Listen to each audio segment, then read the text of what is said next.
ยตรงคนคือ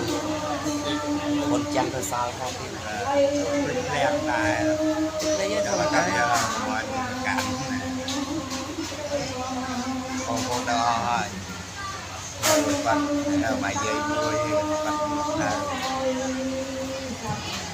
ឡើងក្រាបដោយការមិនយល់តាមត្រៃលៀងឡើយនៅលើយល់ខ្លាំងហើយដោយអំណាចព្រះមានបុណ្យបានស្ដាប់ទេសនាបញ្ញាខ្លាំងលើមុន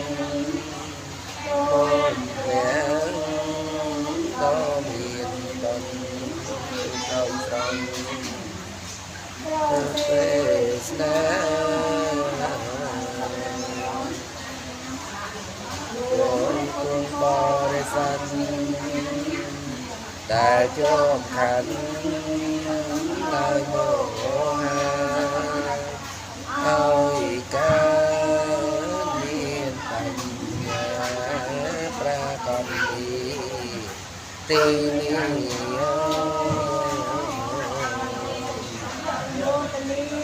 សាធុសាធុសា